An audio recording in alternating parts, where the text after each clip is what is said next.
안녕하세요. 금일 교육을 담당하게 된 중앙기술지원팀의 이임훈이라고 합니다. 아, 이제 벌써 이제 정산 시즌이죠, 그죠? 예, 정산 시즌이기 때문에 오늘 교육은 지금 한 2시간에서 2시간 반 정도 편성이 되어 있는 걸로 아는데, 뭐 앞에 뭐 지금까지 다 진행을 했어요. 교부부터 해서 공모하고 사업비 교부하고 뭐 사업 수행 점검하고 이런 부분들은 다 이미 진행을 하셨을 거라고 그렇게 생각을 하기 때문에 저 그 앞부분들 빠르게 그냥 간단하게 훑어보는 형태로 빠르게 진행을 하고 정산하고 정보공시 쪽에 조금 그 자세하게 그렇게 설명을 드리고 이제 마지막에 질의응답을 좀 많이 받는 그런 형태로 해서 조금 빨리 뭐 시간이 좀 줄어들더라도 좀 빨리 진행을 할 수 있도록 그렇게 하겠습니다. 그렇게 해도 괜찮겠죠, 그죠?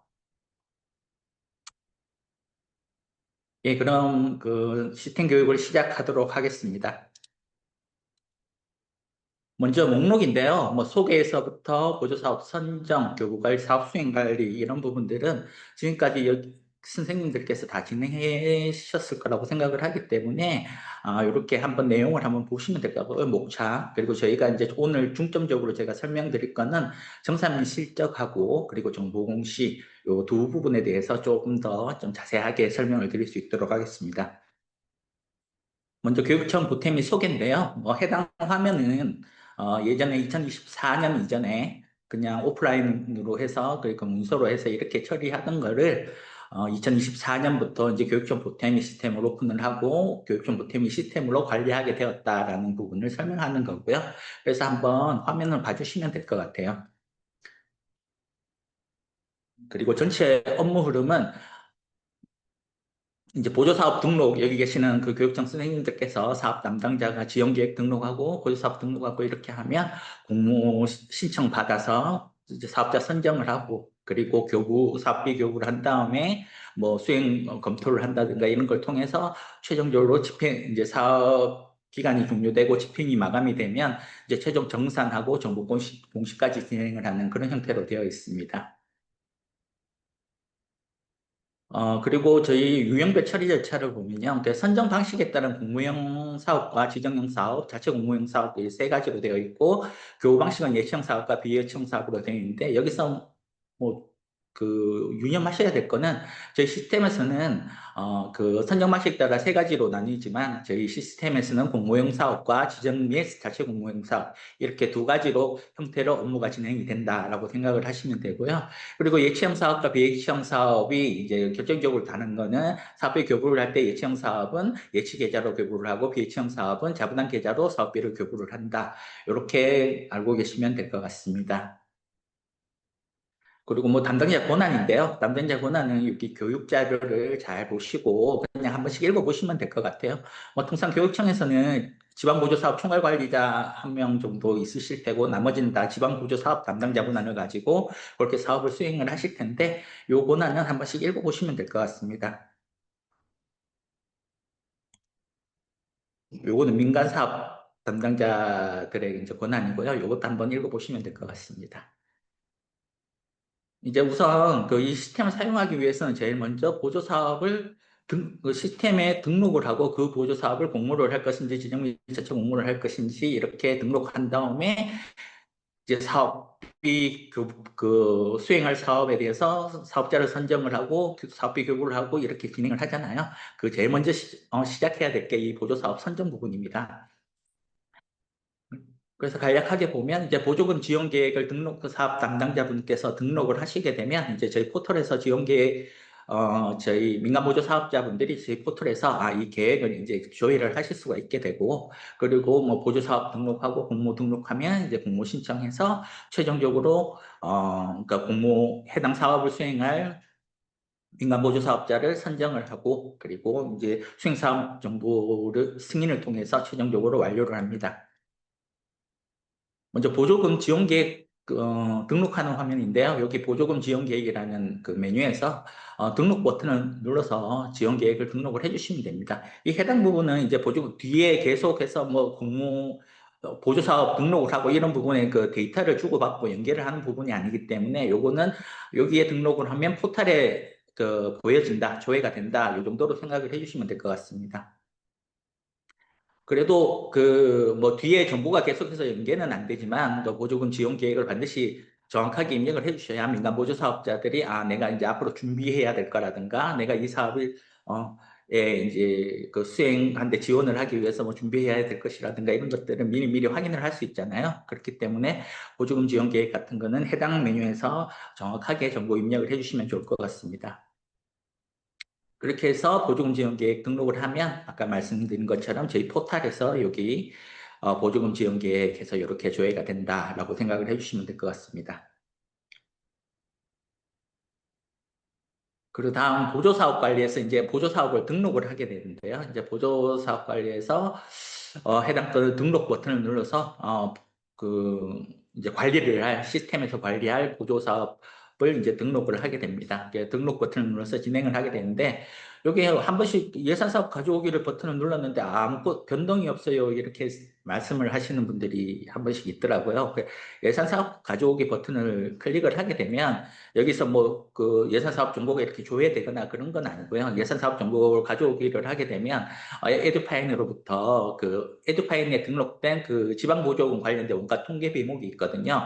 여기 옆에 보면 3200이라고 321014 예산 정보가 있어요. 그 시스템을 연계를 받아 시스템에 저장을 하는 겁니다. 그래서 시스템에 저장하고 나서 뒤에 보조사업 등록을 할 때 그 예산과 이렇게 매핑을 해서 등록을 해줄 수 있다는 겁니다. 그래서 매핑을 해주게 되면 여기 그 세부사업, 세세부사업 단위과제 카드 요렇게 이렇게 표시가 된다라고 생각을 해주시면 됩니다.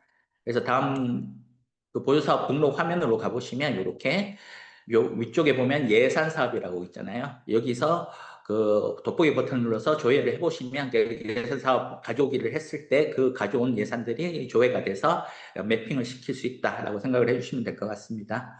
그래서 기본 정보를 저장을 반드시 해주셔야 다음에 이제 보조사업 속성에서 그 사업 속성 탭이 활성화가 되고 그리고 이제 그 해당 내용 입력하고 저장을 해주시면 됩니다.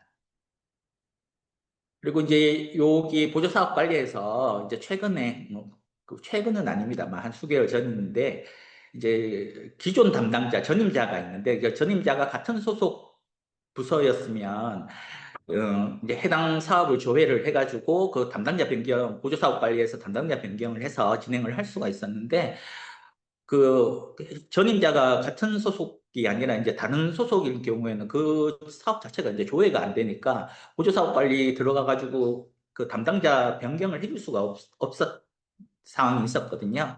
그래서 이제 항상 그때는 그 사용자 지원 시스템에 올려서 이거 담당자가 바뀌었으니까 변경해 주세요. 막 이렇게 계속 했었는데 지금은 여기 보시면 아래쪽에 보조사업 담당자 정보 변경이라는 버튼이 있습니다. 요거 클릭을 해주시고 나서 전임자 담당자명을 정확하게 입력을 하시고 조회를 하면 그 전임자가 수행을 했던, 담당했던 그 사업들이 이렇게 조회가 돼요. 그 담당자로 있는 그 사업들 중에 내가 담당하는 사업에 대해서 해당 걸 선택을 하고 변경 버튼을 눌러주시면 이렇게 보조사업 담당자 변경이 그러니까 전임자에서 현 변경 후 담당자 정보가 지금 변경 버튼을 누른 지금 수행을 하고 있는 그분 이름이 이렇게 뜰 겁니다. 확인하시고 확인 버튼을 눌러주시면 해당 사업의 담당자가 이렇게 변경이 됩니다. 그리고 다음은 보조세무 관리인데 요거는 이제 총괄관리자가 그 관리를 하는 거고요. 그 매년 이제 해당 세목 사용하는 세목이 달라질 수 있잖아요. 그래서 해당 세목을 올해 사용하는 세목이 어떤 것인지 이런 것들을 보조 총괄관리자가 해당 그 메뉴에서 이제 선택을 해서 저장을 눌러주시면 이제 그 여기에서 사용 여부를 체크를 한 세목들만 민간보조 사업자가 뭐 그 집행 계획을 세울 때라든가 아니면 그 보조 사업 그 사업 담당자가 이제 내용을 확인을 할 때 그 사용 여부가 체크되어 있는 것만 사용을 하실 수 있다라고 생각을 해주시면 될 것 같습니다. 그리고 요것도 이제 그 이전에 2024년까지는 없었는데 회계연도별로 이제 쓰는 세목이 달라질 수 있잖아요. 그렇기 때문에 회계연도별로 이렇게 그 사용한 세목을 확인하실 수 있게끔 그렇게 되어 있던 곳 생각을 해주시면 될 것 같습니다. 인사이동 등으로 이제 담당자가 변경이 됐는데 이게 조회가 안 된다. 이 얘기는 제가 아까 잠깐 설명을 드렸잖아요. 그 소속 부서, 그 전임자가 같은 소속이었냐 아니냐에 따라서 좀 달라지는데 같은 소속이었는 경우에는 그 보조사업 관리에서 그 해당 수행사업, 그 보조사업명을 클릭을 해서 여기서 담당자 등록을 바꿔주시면 됩니다. 이제 담당자를 뭐 삭제하고 행추가해서 담당자를 바꿔주시면 되는데 만약에 아까처럼 그 전임자가 같은 소속의 소속 부서가 이제 부서 정보가 달라서 다른 부서였다. 그럴 경우에는 여기 보조사업 담당자 정보 변경 버튼을 눌러서 담당자 변경을 해주시면 된다라고 생각을 해주시면 될 것 같습니다. 다음 이제 보조사업 정보를 등록을 했으면 이제 그 사업을 수행할 민간 보조사업자를 이제 선정을 해야 되잖아요. 그렇기 때문에 그 해당 건을 이제 공모 등록을 하게 되는데 공모 등록을 한다는 거는 이제 공모사업에 한해서겠죠. 그러니까 지정형이나 그 자체 공모형 같은 경우에는 뭐 별도로 그 지정형은 아예 공모 자체를 진행을 하지 않고 자체 공모형 같은 경우에는 이제 별도의 뭐 홈페이지라든가 이런 데서 이제 공모를 진행을 하기 때문에 여기서 공모 등록하는 건 공모사업을 이야기를 하는 겁니다. 그래서 공모 등록 버튼을 이제 공모 등록 탭에서 해당 내용들을 공모를 등록을 해주시면 됩니다. 그래서 탭별로 하나하나 저장을 해주시면 되고요. 뭐 공모기간 같은 경우에는 기본적으로 15일 이상, 그러니까 15일은 공모를 하게끔 되어 있기 때문에 15일로 세팅이 되어 있을 거고요. 각 탭별로 입력을 해주시면 됩니다. 근데 입력을 할 때 그 신청 정보라든가 이런 부분들을 확인하시고 입력을 해주시면 되고요. 근데 이제 신청 정보에서 아래쪽에 보시면 신청 정보 간소화라고 있잖아요. 신청 정보 간소화 부분은 이제 지금 미사용이라고 되어 있기 때문에 그 아래 신청 정보 간소화 대상 목록이 이렇게 지금 비활성화되어 있는데 여기 사용으로 이렇게 바꾸게 되면 요거 체크를 할 수 있게끔 되어 있어요. 그래서 체크를 하게 되면 이제 그 민간 보조 사업자가 해당 공모 사업에 대해서 그 공모 신청을 할 때 여기에 체크한 것들은 조회가 되지 않아요. 해당 건들은 이제 빼고 신청을 하면 되는 거죠. 작성을 하면 됩니다. 여기서 뺐다고 해서 추후에 만약에 이제 공모에 선정이 되고 나면 이제 수행기간 등록할 때, 수행기간 정보 등록할 때 여기 체크한 것도 다시 다 입력을 하긴 해야 됩니다. 그냥 뭐 떨어지면 상관이 없겠지만 공모 선정이 되지 않으면 상관이 없겠지만 공모 선정이 되고 나면 나중에 또 다시 다 등록은 하긴 해야 됩니다. 하지만 공모 신청할 때는 이제 그 체크 신청 정보 간소화 정책 사용 여부를 예로 해서 이렇게 체크를 하시면 체크한 건들에 대해서는 조회가 그 공모 신청할 때 조회가 되지 않는다는 거, 그래서 작성을 하지 않아도 된다라고 생각을 해주시면 됩니다. 이거 같은 경우에 이제 민간 보조 사업자 공모 신청할 때 좀 더 간소화해서 좀 편하게 공모 신청을 할 수 있게끔 그렇게 하는 정책이거든요. 그러니까 참고하시면 될 것 같습니다. 그리고 자금 검증 시스템에서 뭐 유의해야 될 거는 반드시 요즘은 중복 수급 불가 사업 같은 거는 굉장히 꼼꼼하게 보고 있잖아요. 그렇기 때문에 중복수급 불가 사업 정보 같은 거는 반드시 이렇게 등록을 해주시고 그리고 온라인이나 자격 검증 같은 경우에는 온라인이나 오프라인 둘 다 하셔도 되지만 둘 다 검증 제외하시면 안 됩니다. 둘 중에 하나는 검증 여부를 검증으로 진행을 해주셔야 되고 그리고 중복수급 불가 사업 검증 여부가 이제 검증 제외를 할 때는 또 왜 검증 제외를 해야 되니까 제외 사업인지 그 것들을 이제 입력을 해주셔야 됩니다. 그래서 이제 최종적으로 제출 서류에 이제 탭에서 해당 건들을 확인을 하고 확정을 누르게 되면 공모 등록이 이제 확정이 됩니다. 공모 등록이 되면 그 민간 보조 사업자가 이제 해당 건 공모건들을 조회를 해서 공모 신청을 할 수 있게 됩니다. 이제 접수 기간 지났는데 아직 일부는 신청하고 나머지는 아직 접수 처리하지 않은 상태입니다라는 이제 Q&A가 있었는데요. 접수 기간 수정은 접수가 이제 완료되고 공모 선정까지 완료돼서 교부 신청이 이제 진행되기 전까지는 공모 등록 메뉴에서 공모명 클릭해서 접수 기간 수정을 할 수 있거든요. 그래서 접수 기간 그냥 수정을 해주시면 됩니다. 그런데 만약에 교부 신청이 됐다 그랬을 때는 교부 신청된 거 그러니까 교부 신청은 민간보조 사업자가 하는 거잖아요. 그렇기 때문에 민간보조 사업자한테 교부 신청한 거 삭제해 달라고 이야기를 하시고 수정을 진행을 해주셔야 됩니다. 그다음 이제 공모 접수 화면입니다. 공모 등록했고 민간 보조 사업자가 이제 공모 신청하고 난 뒤에 이제 진행을 하는 거겠죠. 그래서 공모 접수 화면에서는 민간 보조 사업자가 공모 신청을 했을 때 해당 건에 대해서 뭐 확인을 하실 수가 있고요. 근데 공모 접수 화면에서 저 공모 등록했는데 공모 접수 화면에서 해당 건이 조회가 되지 않아요. 이렇게 물어보시는 분들이 있는데 해당 화면에서는 여기 전체 신청 건수 있잖아요. 신청한 건이 민간보조 사업자가 신청한 건이 한 건이라도 있어야 여기 해당 화면에서 조회가 되는 거거든요. 아무도 신청을 안 했다. 그럴 때는 공모 접수 화면에서 해당 공모 등록을 했더라도 여기에서 조회가 되지는 않아요. 그러니까 조회가 안 되기 때문에 조회가 안 될 때는 아직 신청한 사람이 없나 보다. 이렇게 생각을 해주시면 될 것 같습니다.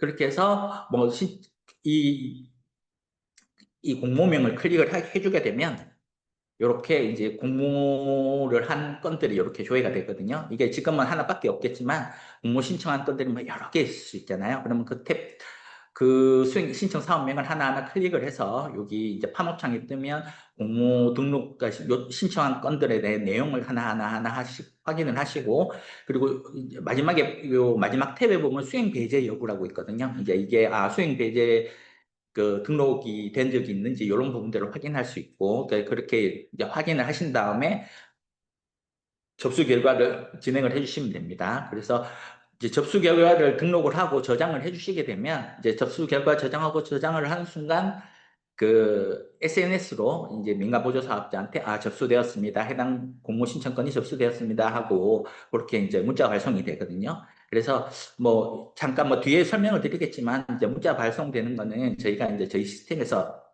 4번 정도 발송이 돼요. 접수 결과를 등록을 했을 때, 그리고 선정이 됐을 때, 공모 선정이 됐을 때, 그리고 사업비 교부가 완료가 됐을 때, 그리고 마지막으로 이제 정보 공시 대상으로 선정이 됐을 때, 이렇게 4번에 거쳐서 그 SNS 문자가 발송이 되거든요. 그걸 참고하시면 될 것 같습니다.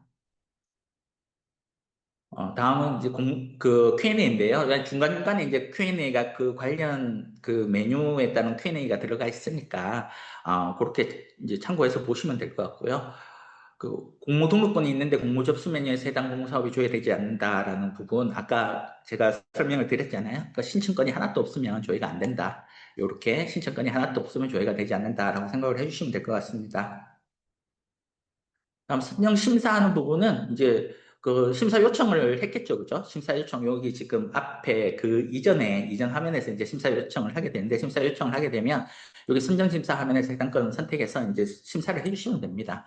그래서 심사 버튼을 클릭을 하셔가지고 심사를 진행을 해주시면 되고요. 그리고 이제 검증 버튼을 심사를 하실 때 그 검증 버튼을 눌러주게 되면 이제 온라인 자격 검증을 체크를 해서 공모 등록할 때 체크를 했는 경우에는 이렇게 온라인으로 검증을 할 수가 있는데, 검증하고 조회 요청을 했을 때 지금 현재 온라인으로 가능한 거는 그 4대 보험 체납 여부만 가능하거든요. 그래서 조회 요청을 했을 때 4대 보험 체납 여부가 뭐 N으로 또뭐 정상 납부라고 이렇게 뜬다거나 이렇게 되면 이상이 없구나라고 생각을 해주시면 되고요. 만약에 오프라인으로 검증을 온라인 검증은 공모 등록 당시에 온라인 검증을 체크를 안 하고 오프라인 자격 검증만 체크를 했다. 그런 경우에는 검증이 안 됩니다. 검증이 안 되는 대신 오프라인으로 뭐 이런 4대보 완납증명서라든가 뭐 이런 것들을 받으셔서 오프라인으로 받으셔서 그렇게 검증을 하셔야 되겠죠. 그죠? 예, 그렇게 진행을 하시면 될 것 같습니다.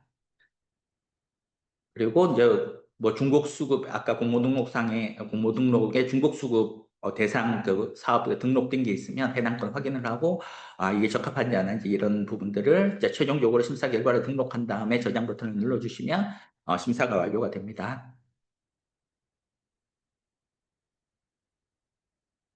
이제 심사가 완료되고 나면 이제 심의를 거치는 사업이 있고 심의를 안 거치는 사업이 있는데 뭐 보통 심의는 생략을 하는 경우가 많더라고요. 그러니까 특정 경우에만 이제 심의를 진행을 하시던데 심의를 거치든 안 거치든 여기 해당 화면에서 선정 요청을, 그러니까 심의를 안 거치고 선정 요청을 바로 할 수도 있습니다. 뭐 뒤에 잠깐 나오겠지만 요청을 바로 할 수도 있지만 지금 현재 화면에서 심의를 해야 되는 사업이라면 심의 요청 버튼을 클릭해서 이제 심의를 진행을 해주시면 됩니다. 그래서 이제 그 심의 요청을 하게 되면 여기 아까는 심사 화면이었잖아요. 여기 심의 화면에서 해당 건이 조회가 되고요. 해당 건을 클릭해서 그 심의 결과를 이제 검토 의견이라든가 이런 것들을 저장을 해주시면 됩니다. 그러면 이제 그 다 하고 나면 이제 심의 완료한 다음에 선정 요청 버튼을 클릭해서 선정을 진행을 해주시면 되고요. 그래서 이제 선정 결과 화면에서 해당 그 심사 결과라든가 심의 결과들을 확인을 하실 수 있잖아요. 이렇게 해서 여기 심의 결과는 여기 조회 버튼을 누르면 심의 결과를 확인할 수가 있고, 그러니까 최종적으로 이제 심사 내용을 확인하신 다음에 최종 선정을 할지 안 할지 이런 부분들을 저장을 해서 이제 결과를 진행을 해주시면 됩니다. 그래서 최종적으로 내용을 확인하시면 되고요. 만약에 근데 그 선정을 했는데 이게 뭔가 잘못됐을 때 선정 취소 버튼을 눌러서 선정 취소도 가능하다라고 생각을 해주시면 될 것 같습니다. 그 공모 확정 이후에 공모 신청 내역에 없어서 재공고를 하려고 합니다. 어떻게 진행하면 될까요? 그래서 해당 공고를 기존 공고를 연계해서 다시 재공고를 하는 그 시스템적으로 기존 공고에 연계해서 다시 재공고하고 이렇게는 지금 시스템적으로는 되어 있지 않고요. 기존 공모 등록권을 삭제하시고 다시 이제 진행을 해야 된다라고 생각을 해주시면 될 것 같습니다.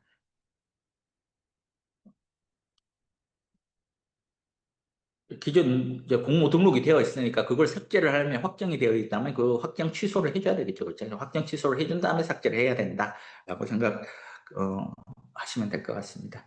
그리고 지정 및 자체 공모 사업 같은 경우에는 이미 이제 그 해당 사업을 수행할 사업자가 이제 이미 선정이 되어 있는 상태죠. 그렇기 때문에 공모나 그 심사나 심의나 뭐 선정 절차, 심사 심의 절차는 이제 별도로 하지 않습니다. 그냥 지정 및 자체 공모 사업 관리에서 해당 그 등록 버튼을 눌러가지고 그 해당 지정 및 자체 공모 사업을 이제 등록을 해주시면 됩니다. 등록을 하시는데 이제 해당 사업 정보라든가 이런 것들은 다 입력을 하시고 저장을 해주셔야 되고요. 하나하나 저장을 해주신 다음에 선진정보 입력하시고 이제 제출 서류까지 하신 다음에 저장 버튼을 누른 후 이제 확정 버튼을 클릭을 해주시면 확정이 됩니다. 이제 다음 Q&A인데요. 이제 보조사업 관리에 입력한 사업이 내에서 입력 중인데 진행이 되지 않습니다. 이제 이 말은 무슨 말이냐면 보조사업 등록을 했고 그거를 이제 예를 들면 500만 원인데 500만 원짜리 사업을 등록을 하려고 하는데 이게 진행이 안 된다 이런 경우가 있어요. 그런 때는 그 해당 사업에 자체 공모 사업을 등록을 할 수도 있거든요. 그 해당 사업에 다른 자체 그 공모 사업이라든가 아니면 다른 공모 사업을 또 했을 수가 있기 때문에 그런 부분들을 한번 확인해 보셔야 돼요. 그 다른 사업으로 이제 보조 사업비를 썼다면 해당 보조 사업비에서 그러니까 다른 공모 사업에 썼던 그 금액 차감한 금액 내에서 이제 그 등록을 하거나 그렇게 진행을 해야 되겠죠, 그죠? 그렇게 진행을 하시면 될 것 같고요. 시도교육청에서 자체 공모로 진행 중인 사업 정보는 어떻게 처리해야 되나요? 되어 있는데, 아까 앞에서 설명드린 것처럼 지정 및 자체 공모 관리에서 등록 버튼을 눌러서 등록을 진행을 해주시면 됩니다.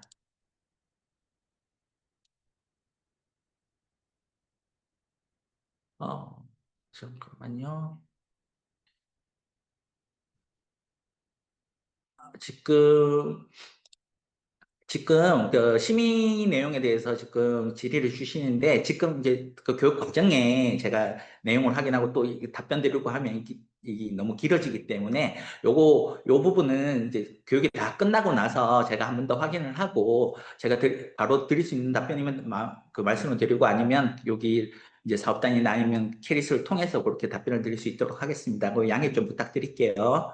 그리고 지금 교육을 진행하는 도중에는 제가 질의를 하셔도 제가 이렇게 답변을 드리기가 좀 어려운 부분이 있으니까 다 이따가 다 끝나고 나서 제가 질의를 해주세요라고 말씀을 드릴 테니까 교육 다 끝나고 나서 이렇게 질의 좀 해주시면 감사하겠습니다. 그래서 이제 계속 진행을 할게요.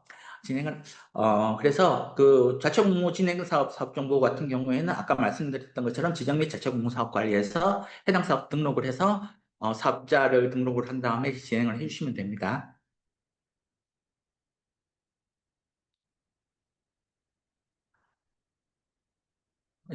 이제 지정 및 자체 공모 사업 할 때 여기 선정 정보 탭에서 이 담당자라는 게 있잖아요. 그래서 찾아서 이 찾기 버튼을 클릭을 해가지고 이제 해당 사업을 수행할 이제 사업자를 선정을 해서 사업정보에서 선정을 하는데 담당자를 선정을 해서 여기에 등록을 해주시면 됩니다.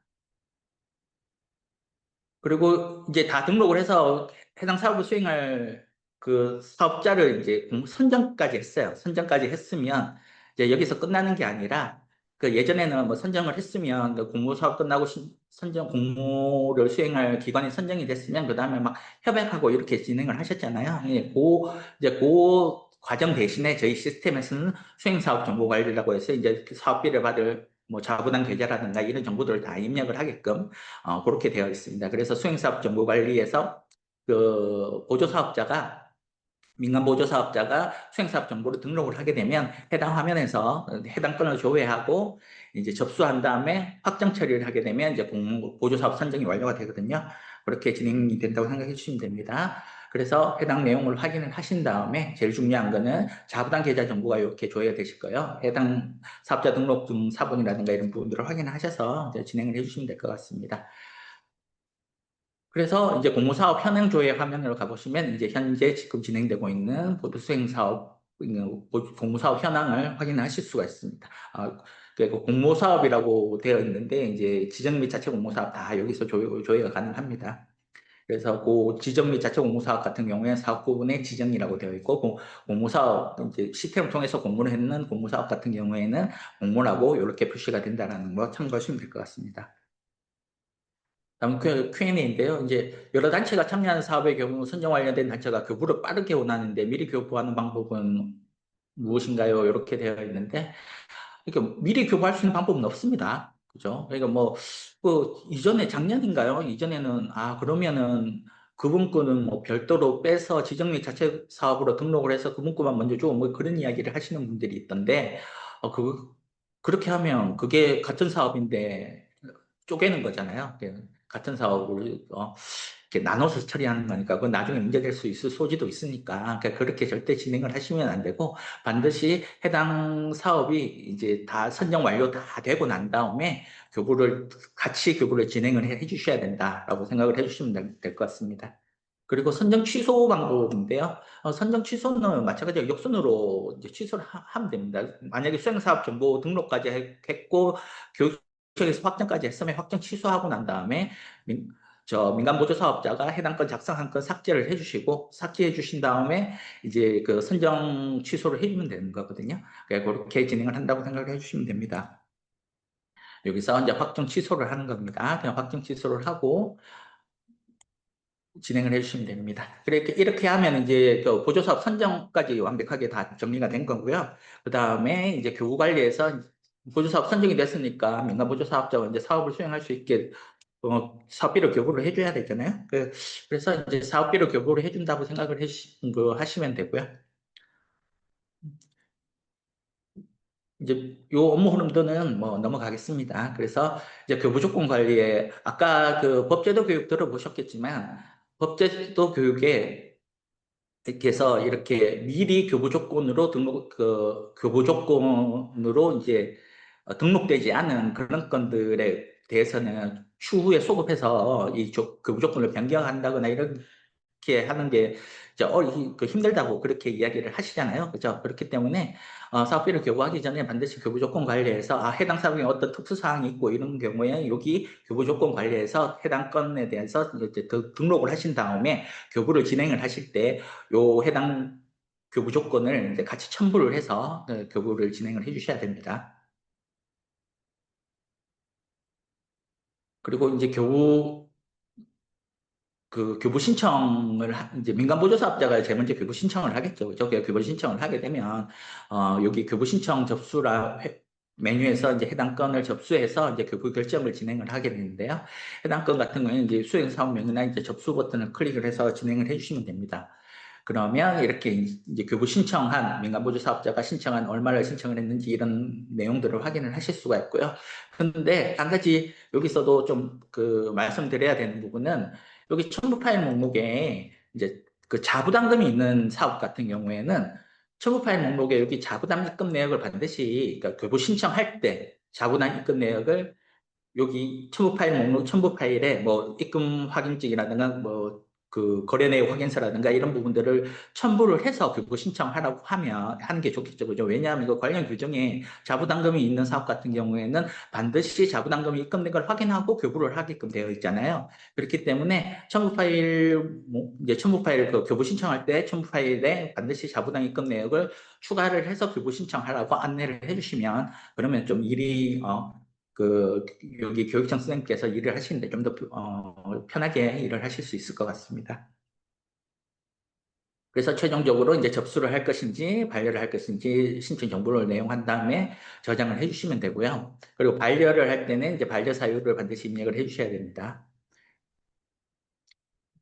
예치형과 비예치형 둘 다 교부 처리는 동일한가요? 예, 교부 처리하는 절차는 동일하고요. 다만 이제 그 예치형 같은 경우에는 사업비를 예치계좌로, 그러니까 교육청에서 관리하는 예치계좌로 저 사업비를 교부를 하고, 비예치형 사업 같은 경우에는 민간보조사업자가 관리하는 사업비 계좌, 자부담 계좌로 사업비를 교부한다. 그것만 다르다라고 생각을 해주시면 될 것 같습니다.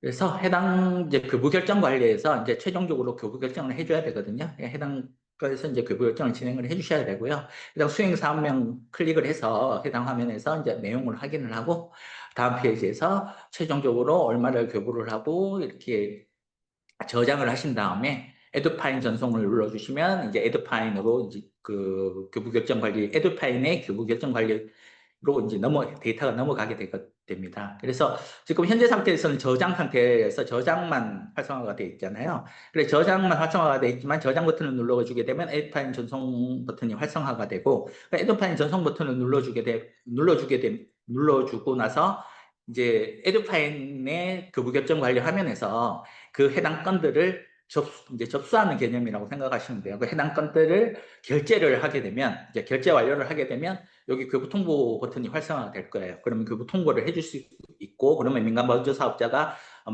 마이 보조 사업 관리 화면에서 보면 진행 상태가 교부 통보라고 이렇게 되어 있을 겁니다. 그래서 그 이제 접수를 하고 난 다음에 그 에듀파일에서 이제 접수가 완료되고 나면 이제 제가 뒤에서 설명을 드릴게요. 이렇게 결제 요청, 그러니까 해당 건들이 있으면 이제 뭐 엄청 많겠죠. 그죠? 많을 수 있잖아요. 그러니까 해당 건들을 결제 요청을 하게 되면 저 교부통보 버튼이 활성화가 된다고 생각을 해주시면 됩니다. 그리고 이제 이 결제를 하는 것 자체가 접수한다는 의미다. 그러니까 접수한다는 개념이라고 그렇게 생각을 해주시면 될 것 같아요. 그리고 이제 접수가 완료가 되면 이제 품위를 해서 이제 에듀파인에서 이 지출 담당자가 이제 품위부터 해서 품위, 원행위, 지출, 이제 공고이체 확정까지 진행을 하거든요. 그래서 최종적으로 공고이체 확정까지 해야 실제적으로 이제 지출 계좌에 있던, 공고 계좌에 있던 사업비가 뭐 예치 계좌든 아니면 자부담 계좌든 그쪽으로 실질적으로 사업비가 교부가 되는 거거든요. 그래서 실질적으로 이제 공고이체 확정까지 하게 되면 이제 그 결제 지급 완료라고 이렇게 그 결제 상태가 이제 지급 완료가 되거든요. 그러면 지급 완료가 됐을 때 이제 지급 완료 전송 버튼을 눌러주게 되면 아까 앞에 이제 교부 통보까지만 저 버튼이 앞쪽에 여기 보시면 이제 교부 통보까지만 활성화가 되어 있던 게 교부 완료 버튼도 활성화가 돼서 교부 완료 버튼을 눌러주게 되면 이제 민간 보조사업자한테 아까 말씀드렸듯이 문자도 발송이 되고 그리고 마이 보조사업에서 보면 그거 완료가 되었다라는 걸 확인을 할 수 있게 됩니다. 근데 이제 참고를 하셔야 될 게 이게 이 부분은 이제 지출 담당자가 통상 하는 거라 이렇게 보탬이 담당자가 진행을 하시는 부분은 아닌데 혹시나 그것도 같이 하시는 분이 있을까 봐 그걸 간략하게 설명을 드리면 이제 에듀파일 전송 교부 결정하고 난 다음에 보탬에서 교부 에듀파일 전송을 하게 되면 여기에 이제 예치 사업 같은 경우에는 여기에 그 예치 사업 계좌가 이렇게 그 자동으로 이렇게 보여지게 되고요. 그리고 비예치형 사업 같은 경우에는 이제 자부담 계좌가 이렇게 자동으로 그 보탬이에서 등록된 수행사업 등록할 때 등록된 자부담 계좌가 이렇게 그 자동으로 이렇게 설정이 되거든요. 그러니까 여기서 바로 진행을 할 수 있는 게 아니고 여기에 이제 자동으로 설정된 계좌를 채권자 설정 버튼을 눌러서 그 계좌를 찾아주셔야 돼요.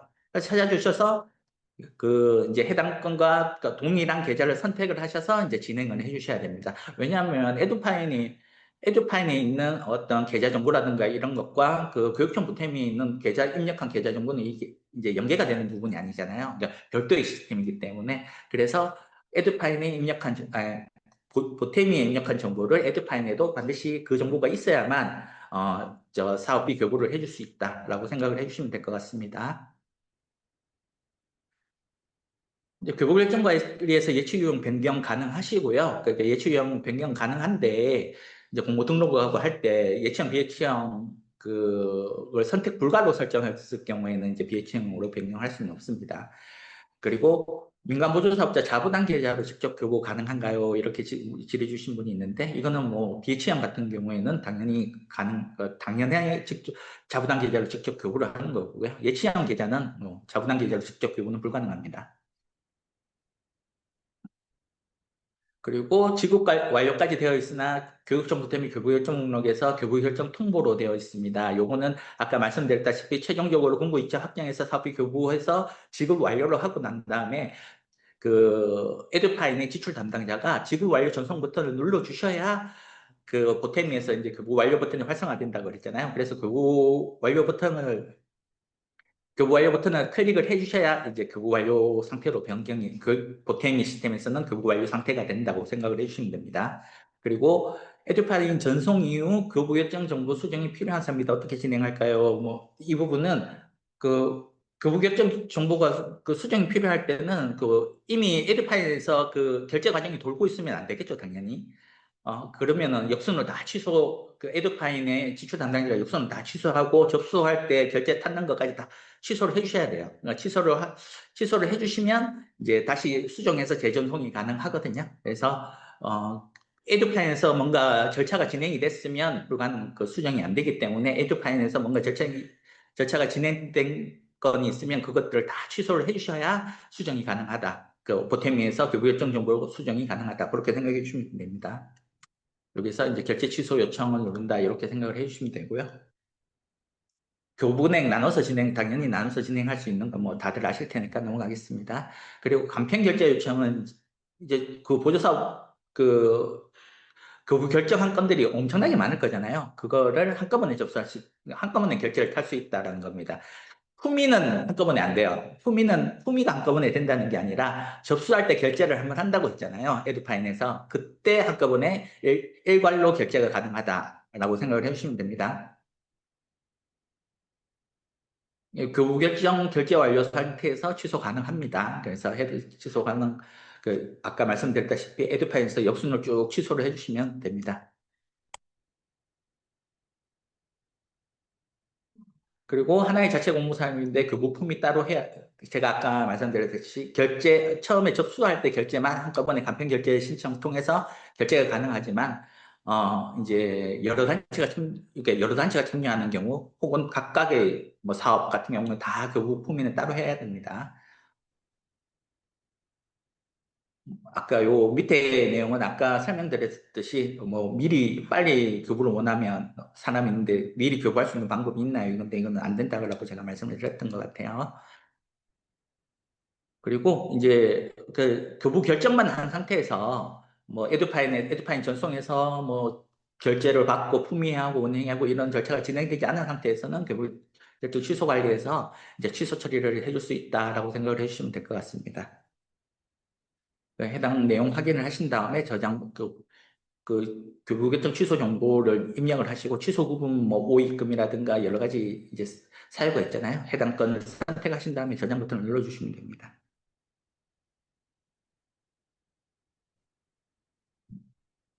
이제 사업비 교부가 이미 완료됐는데 이제 교부 취소가 가능한가요? 사업비 교부가 완료됐으면 교부 취소는 불가능합니다. 그래서 별도로 다시 그분한테 교부를 받아서 시스템적으로 어떻게 처리할 수 있는 방법이 없기 때문에 그 교부 한 건에서 그 돈을 다시 받아가지고 지출 반납 처리를 해야 되는데 하고 이제 교부 결정 취소 등록을 해줘야 되는데 이 부분은 그러니까 굉장히 좀 그 시스템적으로 이렇게 완벽하게 되돌릴 수 있는 방법이 없기 때문에 그 교부할 때 반드시 신중하게 좀 진행을 해주시면 좋을 것 같습니다.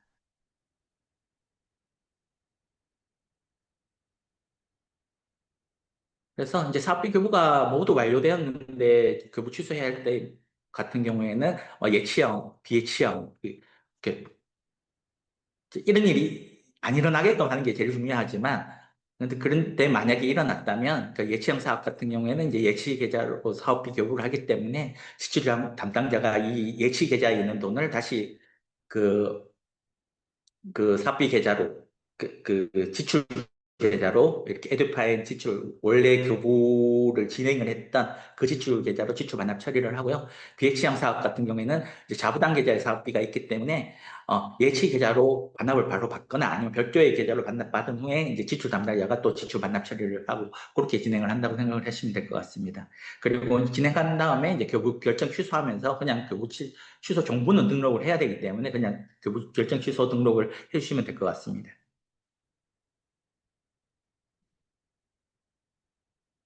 다음은 이제 사업수행 관리인데요. 사업수행 관리 같은 경우에는, 지금 보시면 사업을 진행을 하다가, 수행 점검을 한다든가, 이제 수행 점검하면서 문제가 생겼을 때, 이제 문제 사업으로 등록을 하는 부분, 그런 부분, 문제 사업으로 등록이 되면 이제 집행이 일시가 정지되거든요. 그래서 한 번 더 확인을 하고, 그 조치가 이루어졌을 때 다시 이제 해제를 시킬 수도 있고, 최종적으로 확정을 시킬 수도 있습니다. 그래서 이제 최종적으로 문제 사업으로 등록이 되면 이제 그 환수도 해야 되거든요. 이제 그런 부분들이라고 생각하시면 되고, 그리고 수행 폭이 뭐 그 사업자들 민간 보조 사업자의 어떤 개별적인 상황에 따라서 더 이상 해당 사업을 수행할 수 없을 때 수행 포기 신청을 할 수도 있겠죠, 그죠? 그러면 수행 포기 신청해서 수행 포기 검토 후 진행을 한다고 생각해 주시면 됩니다. 그리고 어떤 뭐 예산 집행 계획이라든가 세목 간의 어떤 사업비 변경이라든가 이런 부분들이 생겼을 때 사업 변경 신청 통해서 사업 변경 신청 승인을 해서 변경된 이제 변경된 예산으로 이렇게 집행을 할 수 있게끔 그렇게 진행이 가능하고요. 그리고 중요재산은 당연히 이제 뭐 부동산, 항공기, 뭐 장비, 뭐 이런 것들에 대해서는 이제 중요재산 등록해서 사후에도 관리를 하게끔 되어 있잖아요. 뭐 물론 소모품 같은 건 아니지만 통상 50만 원 이상 되는 거는 다 이제 등록을 하게끔 소모품은 제외입니다. 소모품 이외에 것들은 이제 50만 원 이상 정도 되는 거는 무조건 등록하는 건 아니지만 교육감이 이제 중요재산을 등록해서 관리를 할 수 있게끔 되어 있기 때문에 그 부분들은 이제 참고를 하셔서 민간보조사업자한테 잘 안내를 해서 중요재산으로 이제 등록해야 되는 것들은 중요재산 등록을 시켜서 그렇게 진행을 하고 그거를 처분을 할 때도 사업이 다 끝났더라도 처분계획 이제 처분계획 등록을 해서 그 처분계획 승인을 교육청이 승인을 받고 처분을 하게끔 되어 있잖아요. 그 내용을 이야기를 하는 겁니다. 그리고 2월 신청은 이제 뭐 해가 지나서 그 사업 기간을 늘려야 될 때 2월 신청 통해서 승인을 통해서 진행을 할 수가 있고 뭐 이 신청도 마찬가지로 이 승인을 통해서 진행을 할 수 있습니다. 그래서 먼저 수행 점검 대상 기준 관리에서 이제 수행 점검하는 내용이에요. 수행 점검하는 내용인데 수행 점검 대상 기준 관리에서 이제 수행 점검할 대상을 이제 추출한다고 생각을 해주시면 됩니다. 여기 화면을 통해서 저 내용을 그러니까 등록 버튼을 눌러서 여기서 언제부터 언제까지 얼마부터 얼마까지 그런 사업을 난 등록 그 대상으로 추출하겠다 이런 것들을 등록을 해서 이제 수행 점검할 대상을 추출을 진행을 해주시면 되고요. 해당 건들은 뭐 점검 대상 사업을 일괄적으로 추가해서 사업을 더 등록을 할 수도 있고 행추가 버튼을 통해서 이제 수기로 또 등록을 할 수가 있습니다. 그러니까 그렇다는 거 참고하시면 될 것 같아요.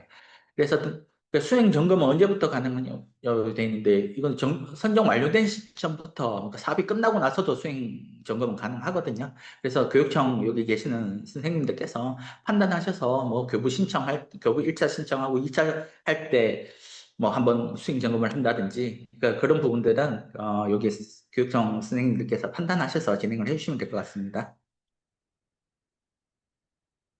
그래서 이제 수행 점검 결과 관리에서 이제 수행 점검 결과에 대해서 여기 해당 내용을 확인을 하실 수가 있는데요.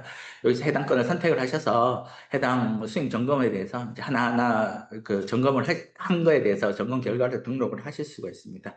그래서 등록을 해주시면 되고요. 만약에 그 이제 수행명령 등록을 하게 되면 이제 민간보조사업자가 수행명령 등록 상태로 해당 건이 조회가 돼요. 그러면 그 건을 이제 보완 조치를 해서 그 수행명령 등록한 건에 대해서 그 이제 조치한 건들을 뭐 첨부 파일을 수거한다든가 이렇게 해서 이제 조치를 하고 그 다음에 그 이후에 이제 조치 결과를 확인을 하실 수가 있거든요. 그렇게 진행한다고 생각을 해주시면 될 것 같습니다. 그리고 해당 화면에서 그 아까 말씀드린 수익 명령 등록한 건에 대해서 이제 조치 결과를 확인할 수 있다는 내용이고요. 그리고 이제 수행 점검 현황 조회에서는 이제 지금 수행 점검 현황 중인, 그러니까 수행 점검 중인 것들을 현황을 조회를 하실 수가 있습니다. 그리고 민간 사업자 거래 내역을 확인할 수 있는 방법이 그 예전까지는 안 됐는데 이제 또 이것도 한 수개월 전부터 민간보조사업자 자부당 거래 내역을 여기 금융관리, 계좌관리, 자부당 계좌 거래 내역 관리에서 이제 확인을 하실 수가 있습니다. 그리고 민간 사업자가 집행 등록한 내용 같은 경우에는 수행 점검을 통해서 이제 집행 내역을 확인을 하실 수가 있고요. 그리고 정산 실적 관리에서도 이제 정산 마감 여부와 관련 없이 이제 상시적으로 확인이 가능하다라고 생각을 해주시면 될 것 같습니다. 수행 점검할 때 이렇게 이제 수행 점검 집행 현황을 확인하실 수가 있고, 그리고 정상 실적 관리에서 이제 정상 검토 대상에서 집행 내역을 확인을 하실 수 있다라고 생각을 해주시면 될 것 같아요. 그 수행 점검 과정에서 수행 명령을 했는데 이제 민간 보조사업자가 뭐 조치를 내가 회의비를 썼는데 회의록 같은 거 하나도 없고, 뭐 출장을 갔다 왔는데 출장 명령서라든가 이런 거 하나도 없어서 이렇게 조치하라고 했는데, 첨부 안 하고 이렇게 제대로 조치 안 한다. 그럼 뭐 그런 경우에 문제사업으로 등록해서 사업비를 정지시킬 수 있겠죠. 그죠? 그렇게 진행을 하시고 다시 한 번 더, 조치를 하라고 이야기한다면, 뭐 계속 안 한다면 이제 문제사업으로 최종 확정지어서, 사업비라든가 이런 부분들을 환수를 하실 수 있습니다. 다음은 그 수행점검 보고조인데, 요거 수행점검 보고조에는 아까 수행점검 검토하는 거랑은 또 다른 부분이에요. 그러니까 수행점검 보고 같은 경우에는 이제 수행 점검 진행 중인 건들에 대해서 민간 보조 사업자가 수행 점검 진행 중인 거는 본인이 이제 하는 사업 중에 수행 점검 진행 중인 건들 다 조회가 되거든요.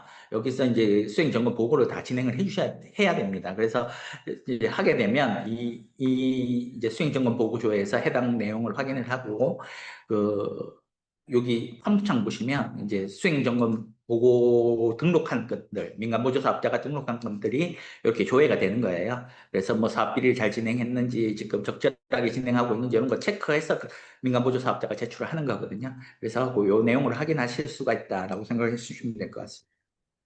그래서 수행 점검 보고는 언제 해야 되나요? 됐는데 행안부 보태는 6개월마다 수행 점검 보고를 하고 있긴 한데, 요거는 뭐 정해진 바는 없습니다. 정해진 바가 없기 때문에 여기 교육청 담당자분들께서 요거는 뭐 알아서 이렇게 그 일정에 맞게 그렇게 진행을 해주시면 될 것 같습니다. 다음 문제사업 관리 같은 경우에는 이제 뭐 수행 점검을 했는데 아까 그 Q&A 나왔던 것처럼 조치도 안 취하고 이렇게 했을 때, 그럴 때는 이제 문제사업으로 등록을 해서 환수 진행을 할 수가 있고, 해당 사업을 이제 집행 정지를 시킬 수가 있고, 최종 확정해서 이제 사업비 환수도 받을 수 있다고 했잖아요. 그리고 또 수행 포기 사업, 이렇게 사업 같은 경우, 그 민간보조 사업자가 더 이상 이제 해당 사업을 더 이상 진행할 수 없을 때 이제 수익 포기를 신청을 해서 해당 건에서 더 이상 안 되겠다 판단하셨을 때 승인을 하셨다면 문제사업관리에서 이제 해당 부분을 확정을 지을 수가 있습니다. 그래서 이제 문제사업 환수 결과 관리 같은 경우에는 이제 이게 별도로 환수하는 절차는 아니고요. 이렇게 이제 문제사업에 대해서 환수한 다음에 최종적으로 징수 요청을 하게 되면 이제 그 지출 담당자 혹은 그 지출 담당자나 혹은 수입 담당자가 그 에듀파이낸스 지출 담당자, 수입 담당자를 이야기를 하는 겁니다. 그러면 징수 처리를 해서 징수를 하는데 뭐 시스템상으로 이렇게 받아서 시스템상으로 처리를 하는 거 아니고 직접 계좌를 알려줘서 그 문제사업 담당자, 그러니까 문제사업으로 등록되고 최종적으로 환수 대상이 된 그 사업의 그 민간보조 사업자한테 연락해서 이쪽으로 이제 그 해당 금액을, 환수 금액을 입금을 하시라, 이렇게 안내를 좀 드려야 됩니다. 왜냐하면 사업이 다 끝나고 나서 이제 그 문제 사업으로 등록될 수도 있잖아요.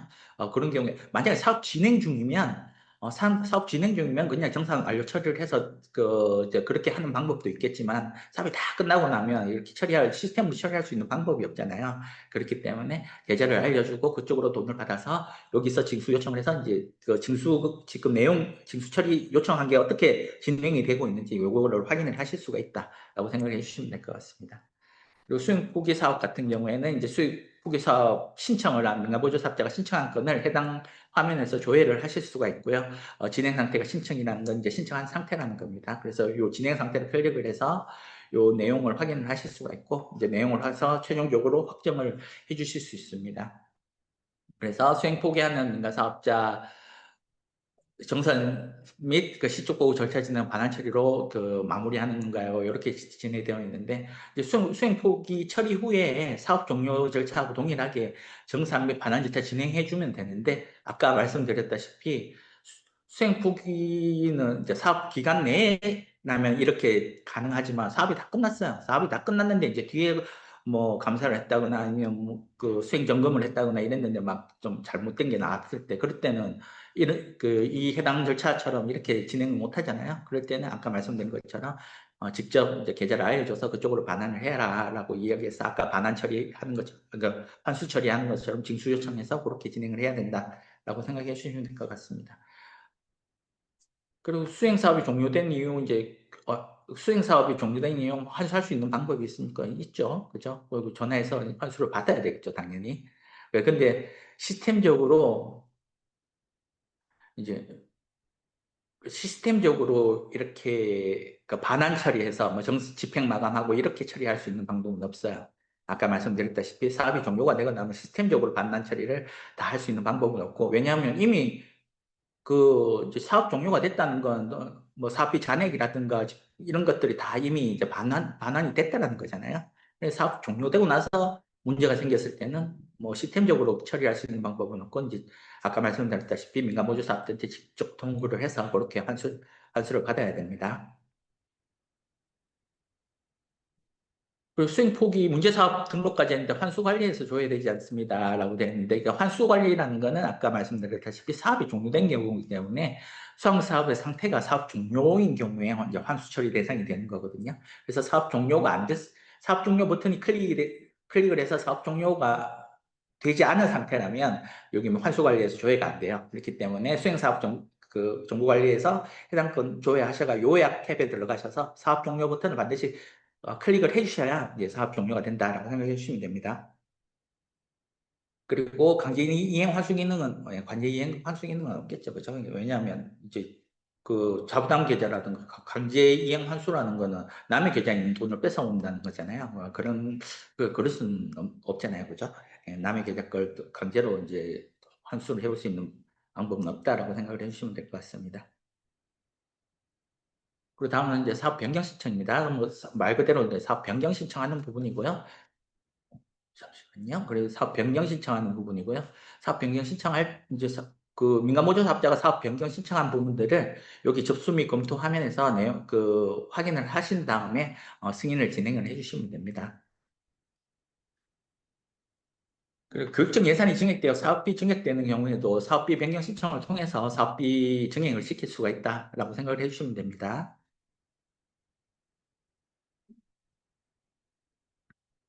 그리고 이제 요거 또 이제 사업비 변경 신청인데, 제가 지금 뒤쪽으로 눌렀네요. 그리고 이제 다음은 중요재산 조회 화면입니다. 그러니까 중요재산은 아까 말씀드렸다시피 뭐 부동산, 항공기, 기타 뭐 장비라든가 뭐 여러 가지가 있을 수 있겠죠. 그죠? 그런 것들은 사후에 반드시 사후에라도 중요재산으로 등록해서 관리가 되어져야 되는 물품입니다. 통상 한 50만 원 이상은 이제 교육감이 별도로 지정해서 관리를 할 수 있게끔 되어 있습니다. 소모품은 제외예요. 소모품, 뭐, F4G라든가 이런 것들은 제외입니다. 네, 이제 그렇게 중요재산 조회 화면에서 관리를 할 수 있습니다. 그래서 중요재산 등록을 민간보조사업자가 하면 여기 중요재산 조회 화면에서 이제 해당 중요재산권을 확인을 하실 수 있다라고 생각을 해주시면 될 것 같습니다. 그리고 이제 중요재산으로 이제 취득한 거를 민간보조사업자가 마음대로 등록한 걸 마음대로 처분하면 안 되겠죠, 그죠? 반드시 관련 그 지방보존법에 따라서 반드시 교육청의 승인을 받아서 처분을 하게끔 되어 있거든요. 그래서 중요재산 처분 계획 이제 요청을 해서 그 요청한 건이 있으면 여기 중요재해 처분계획 검토관리라는 화면에서 그 요청한 건들이 그 민간보조사업자가 이제 처분계획 등록한 건들이 조회가 돼요. 그러면 해당 내용을 확인을 하시고 승인이나 뭐 그 반려나 이런 것들을 진행을 해주시면 됩니다. 그리고 다음은 2월 신청 검토 화면이고요.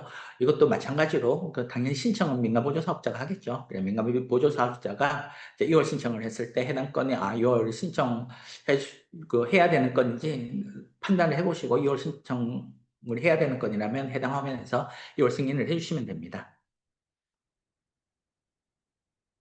이게 그래서 다 하고 나면 이제 그 민간보조 사업자는 집행을 열심히 하겠죠, 그죠? 집행을 굉장히 열심히 하실 겁니다. 그래서 이제 지금쯤 되면 이제 거의 사업이 마무리가 되고, 그죠? 11월 말이니까 보통 12월까지 진행을 하지만, 그러면 이제 사업이 마무리가 되고, 사업이 끝나고 나면 집행 마감이 됩니다. 그래서 집행 마감이 되면 이제 민간보조 사업자가 다 되면 이제 집행 마감 처리를 해요. 근데 반드시 그 민간보조 사업자가 그러니까 지금 사업 종료가 예를 들면 12월 31일이라 그러면 지금 시기, 딱 한 달 정도 남은 시기, 이 시기쯤 되면은 자부담금 먼저 써야 됩니다라고 반드시 안내 한번 해 주셔야 됩니다. 왜냐하면 이제 12월 30일 이제 사업이 끝날 때 다 됐는데 자부담금은 그대로 있고 교육청 그 사업비만 다 100%다 쓰고 이러면 이제 집행 마감 자체가 안 되거든요. 그러면은 이걸 바꾸기 위해서 엄청나게 좀 문제가 많이 발생하기 때문에 그리고 바꿀 수도 없는 상태가 될 수도 있어요. 그렇기 때문에 반드시 지금쯤 해서 집행 그 자부담금 먼저 쓰라고 안 썼으면 빨리 쓰라라고 그 이야기를 먼저 해주셔야 될 것 같아요. 그래서 집행 마감을 한 다음에 이제 정산해달라고 정산 제출을 하게 됩니다. 그래서 물론 집행 마감하고 이자나 수익금 등록을 할 거예요. 민간보조 사업자가 이자나 수익금 뭐 수익금은 보통 잘 없겠지만 이제 자부담 계좌에 발생하는 이자는 등록을 해야 되거든요.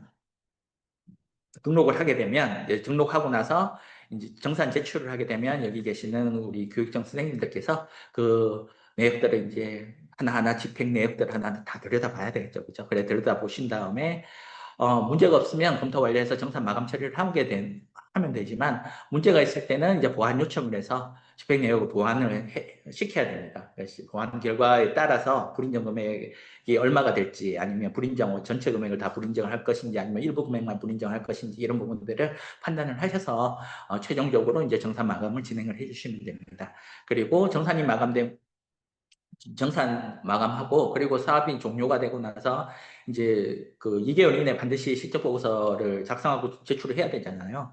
사실 실적 보고서 작성하고 확정을 하지 않더라도 뒤에 정산 마감 이후에 반환하고 이런 절차는 다 진행을 할 수가 있습니다. 반환하고 하는 거 폐계적으로는 다 처리를 할 수 있는데 근데 이 민간보조 사업자분들이 이 정산하고 반환까지 하면은 다 했다고 이렇게 이제 내가 할 거 다 했어 이렇게 생각하시는 분들이 많더라고요. 그렇기 때문에 반드시 실적 보고서 이거를 해야지 사업 종료를 할 수가 있고 사업 종료를 해야지 정보 공시를 할 수 있잖아요. 그렇기 때문에 반드시 2개월 이내에는 실적 보고서 작성하고 실적 보고서 확정을 할 수 있게끔 그렇게 진행을 해주셔야 될 것 같습니다. 전반적인 이제 시스템에 이제 대해서 지금 설명을 드리고 있는데요. 지금까지 저 앞 화면에서는 정산 마감까지 진행을 한 거잖아요. 정산 마감을 했으면 이제 반환 명령 이렇게 돈 예를 들면 불인정 금액 아니면 사업비 잔액 아니면 이자 이런 것들에 대해서는 그 반환을 하라고 이제 반환 처리를 해야 되잖아요. 그래서 이제 반환 명령 등록을 하게 됩니다. 그래서 반환 명령 등록을 통해서 저 반환명령 등록이라는 거는 이렇게 자부담 계좌에 있는 돈을 예치 계좌로 반납해달라는 거, 반환해달라는 거예요. 그러니까 자부담 계좌에 민간보조 사업자한테 너희들의 그 자부담 계좌에 남아있는 돈을 예치 계좌로 다 반환해 주세요 하고 이제 등록을 하는 거거든요. 그러면 민간보조 사업자가 이 등록한 내용을 확인하고 이체를 진행하게 되면 그 자부담 계좌에 있던 돈이 전부 예치 계좌로 오게 됩니다. 그러면 이제 예치 계좌로 오게 되면 그 예치 계좌에 그냥 가만히 두면 안 되잖아요.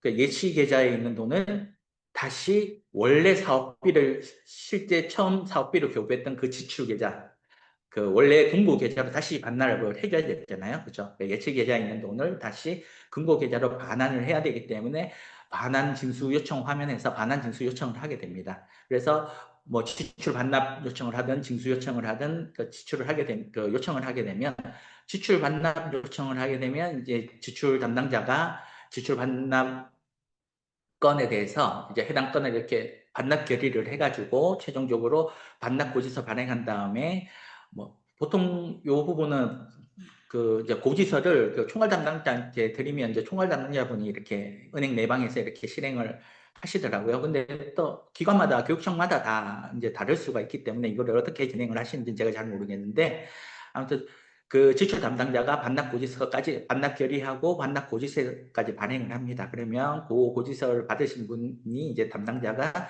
은행에 내방해서 반영 이체 실행을 하는데 요거 지금 이제 이게 좀 번거로운 부분이 있어서 지금 기능 개발 중에 있습니다. 그냥 그 에듀파인에서 전자로 다 반납이 되게끔 은행 굳이 고지서 발행해서 은행에 안 가도 그냥 반환이 다 진행이 될 수 있게끔 그렇게 지금 기능 개발 중에 있거든요.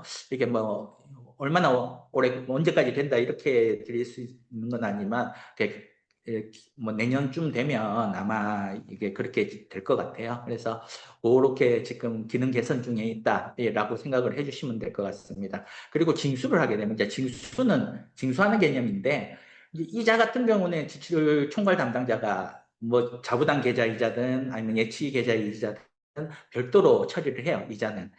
근데 징수 처리를 이제 징수 요청을 할 때에는 그러니까 지금 기준으로 보면 2024년 사업의 어떤 뭐 이 사업비 잔액이라든가 이런 것들 반환 처리 안 했던 것들 있잖아요.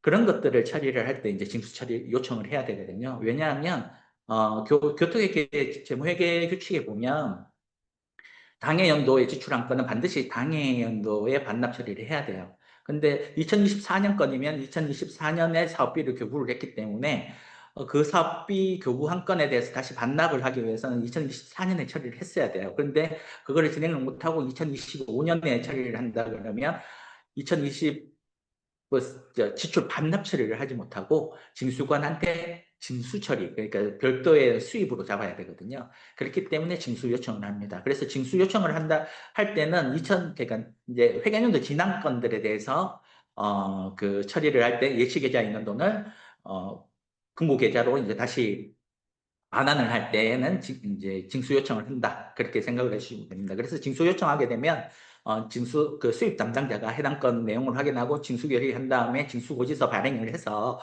마찬가지 아까 지출 반납할 때랑 마찬가지로 그 고지서를 여기 반환 이체하시는 분한테 이렇게 드리면 그 고지서 가지고 이제 그 예치 계좌에 있는 돈을 이제 그 수입 계좌로 그렇게 이제 이체를 진행을 해주시면 됩니다.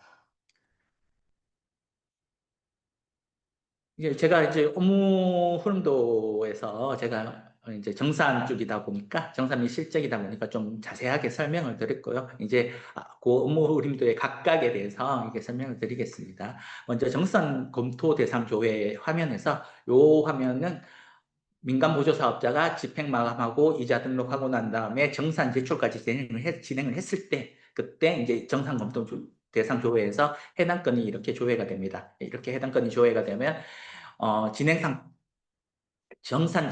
진행 상태를 클릭을 하게 되면 이렇게 이제 해당 집행건들이 이렇게 조회가 되거든요. 이렇게 집행건들이 조회가 되면 요 정상 검토 진행 상태의 요 미검토된 것들을 클릭을 해서 요게 이제 집행 내역입니다. 집행 내역을 미검토부터 클릭을 하면 이제 이 해당 건, 예를 들면 뭐 전자세금 계산서 A4 용지 구입했는 건에 대해서 이제 떠요. 이제 해당 건 확인을 하고 이상 없으면 이상 없다라고 그 결과를 등록을 해준 다음에 다시 저장하고 다음 집행 정보로 넘어가고 이게 팝업창 안에서 이제 계속 넘어가면서 그 해당 정산 이제 검토 결과에 대해서 다 등록을 하면서 다 계속 넘어갈 수가 있거든요. 그렇게 진행을 해주시면 될 것 같습니다. 그러고 나서 다 하게 되면 정산 이제 이상이 없었을 때 정산 마감 버튼을 눌러서 이제 정산 마감을 진행을 해주시면 됩니다. 여기 이제 아까 이야기한 정산 검토 이렇게 등록 탐험입니다. 그래서 해당 내용을 확인을 하고 뭐 만약에 불인정 금액이 있으면 불인정 금액 여기서 진행을 하는데 여기 검토 진행 상태에서 예를 들면 이제 보안 요청으로 이렇게 지정을 해서 저장을 하게 되면 해당 건은 민간 보조 사업자가 정상 검토 대상 건에서 이제 해당 건을 조회할 수 있거든요. 그래서 해당 건을 조회해서 거기에서 여기에 뭐 보안 요청에서 이렇게 내용을 적잖아요. 내용을 적어서 입력한 내용이 이제 확인이 가능하고 그 건들을 예를 들면 뭐 첨부 서류를 더 첨부를 한다든가 증빙 서류를 더 증빙을 해서 올려주게 되면 여기서 다시 확인을 하실 수가 있어요. 근데 또 모자라잖아요. 그러면 다시 또 보안 요청해서 저장을 해서 하실 수가 있어요. 그러면 여기에서 정상 검토 내역이 이렇게 계속 검토한 내역이 이렇게 계속 이제 여기서 이렇게 조회가 됩니다. 그러니까 계속 검토했던 내역들이 여기서 다 조회가 되고 확인이 가능합니다. 그렇게 해서 확인하고 최종적으로 했는데 그 불인정 금액이 있다. 이거는 아무리 봐도 일부는 불인정해야 되겠다 싶을 때는 여기 불인정 금액에 입력을 해서 불인정 금액을 입력을 하고 저장을 해주시면 됩니다.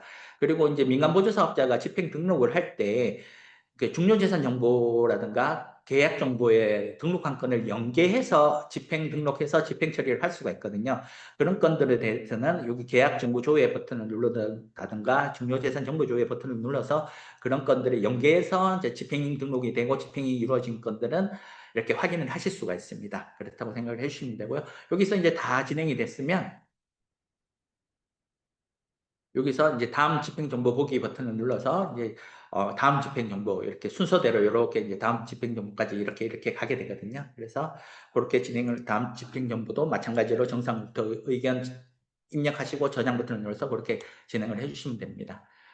그리고 이제 실적 보고서 같은 경우에도 그 민간보조 사업자가 이제 실적 보고서 다 등록을 하겠죠, 그죠? 그러니까 실적 보고서 다 등록해서 제출을 하게 되면 여기 실적 보고서 심사 버튼에서 이렇게 그 진행 상태를 확인해서 제출한 건들에 대해서 최종적으로 승인을 진행을 할 수가 있습니다.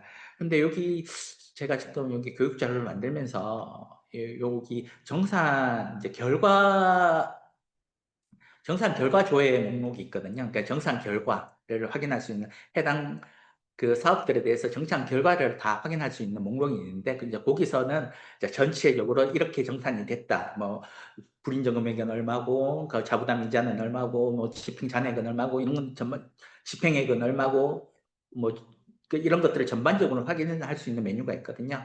그 부분이 제가 이거 보다 보니까 이렇게 빠진 것 같은데, 그 매뉴얼 보시면, 저희 보탬이, 포털에 올라와 있는 매뉴얼 보시면, 아니면 뭐 직접 에듀파인에 들어가서 보탬이에 들어가서 확인을 해보시면, 정산 결과 조회 목록이 있습니다. 그러니까 거기서 이제 전반적인 정산 결과를 확인하실 수 있다라고 생각을 해주시면 될 것 같아요.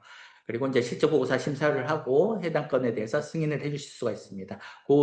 이제 명을 클릭을 하게 되면 여기 각 탭별로 이제 민간보조 사업자가 제출한 건들에 대해서 하나하나 확인을 하실 수가 있고요. 이렇게 이제 다 이제 실적 보고서까지 승인이 완료가 된 상황이고, 이제 정산 마감까지 이제 지금까지 된 상황이라고 생각을 하시면 돼요. 정산 마감이 되면 이제 불인정 금액이라든가 뭐 이자라든가 사업비 잔액이라든가 이런 것들이 있을 수 있잖아요. 그러니까 그런 것들을 이제 여기 해당 화면에서 그 이제 반환 명령을 등록을 하는 화면입니다. 근데 이거는 여기 반환 명령은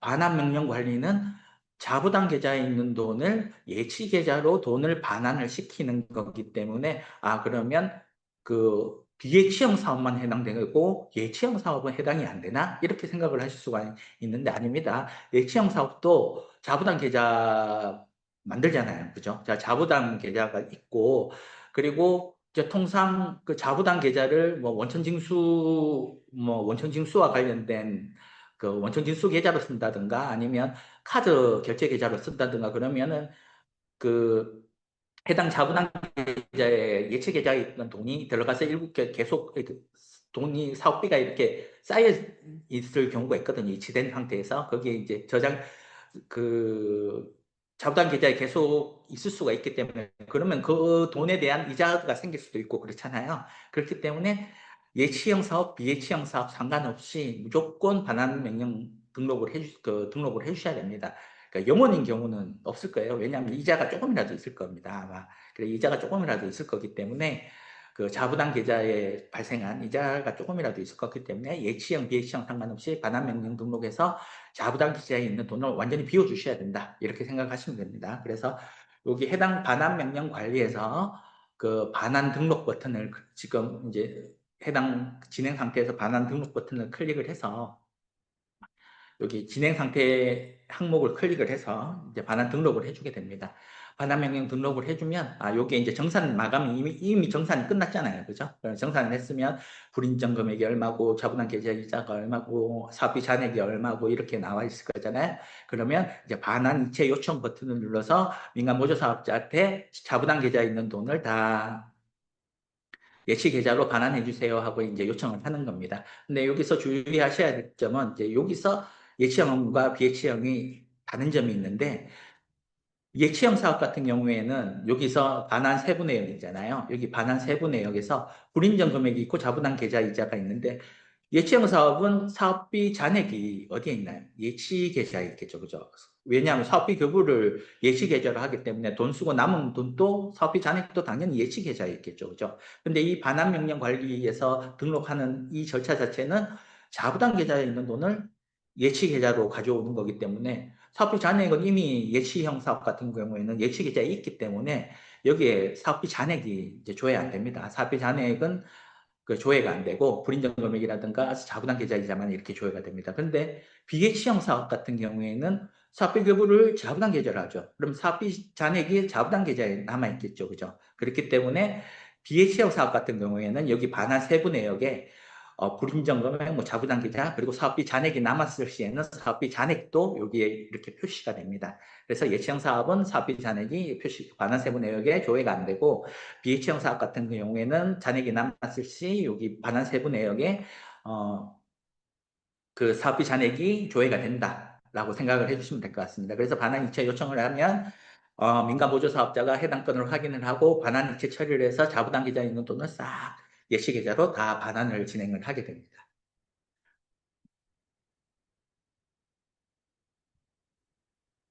그래서 그 반환을 진행을 하고 나면 이제 예치 계좌에 이제 돈이 다 모여 있겠죠, 그죠? 다 반환을 예치 계좌로 받았으니까.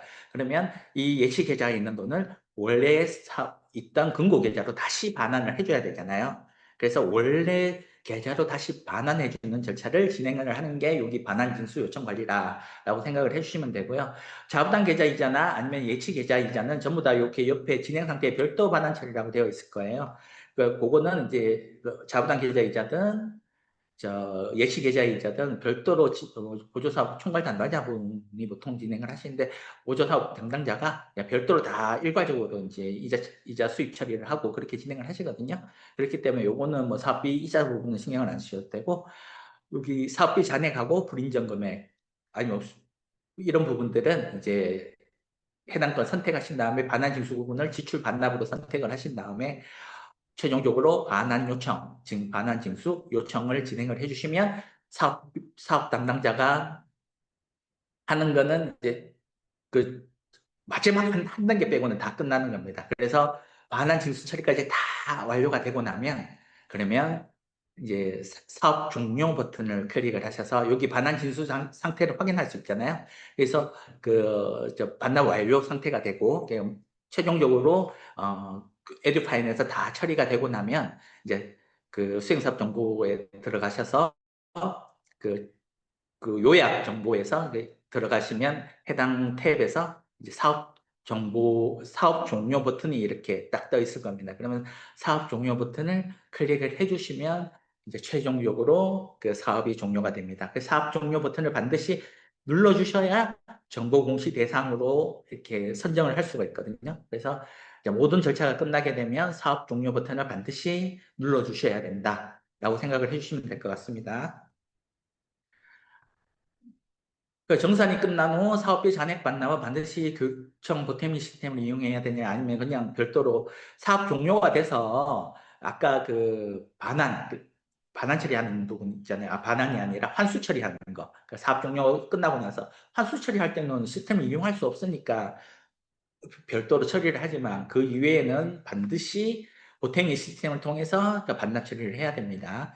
그리고 정산시 보여지는 이자 금액은 어떤 금액인가요? 그 자부담 이자 금액도 보이고 예치형 사업 이자도 보입니다. 그러니까 그 부분은 예치형 사업이냐 비예치형 사업이냐에 따라서 다르지만, 예치형 사업도 자부담 계좌 이자가 있어요. 그리고 예치형 사업은 또 예치 계좌에 이자도 있겠죠, 그죠? 그러니까 예치 계좌 이자도 있고, 예치형 사업은 자부담 계좌 이자가 또 있습니다. 그런데 BH 영사업 같은 경우에는 뭐 예치 계좌 이자라는 건 없겠죠, 그죠? 그러니까 그 자부담 계좌 이자만 존재를 합니다. 그래서 예청 사업은 저 예치 계좌 이자랑 자부담 계좌 이자 둘 다 있을 수 있고, 그리고 비예청 사업 같은 경우에는 그 자부담 계좌 이자만 있다. 이렇게 생각을 해주시면 될 것 같습니다.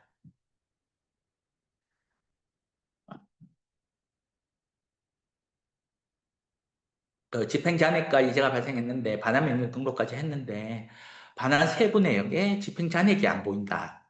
이자만 보입니다. 이렇게 질의하신 분이 있죠. 그래서 제가 아까 말씀드렸죠. 예치형 사업 같은 경우에는 사업비 잔액이 보이지 않는다. 그 집행 잔액이 보이지 않는다. 그 비예치형 사업만 이렇게 그 집행 잔액이 보이게 된다라고 그 아까 설명을 드렸던 것 같습니다. 그래서 예치형 사업 같은 경우에는 반환 세부 내역에 그 집행 잔액이 안 보인다고 그렇게 생각하고 계시면 될 것 같아요. 그리고 자본한 기자에 있는 사업비 잔액, 이자 및 수익금 불인정 반환 절차에 대해서 궁금합니다. 요거는 아까 앞에서 뭐 계속 설명을 드린 부분이라서 요 부분을 생략을 할게요. 그리고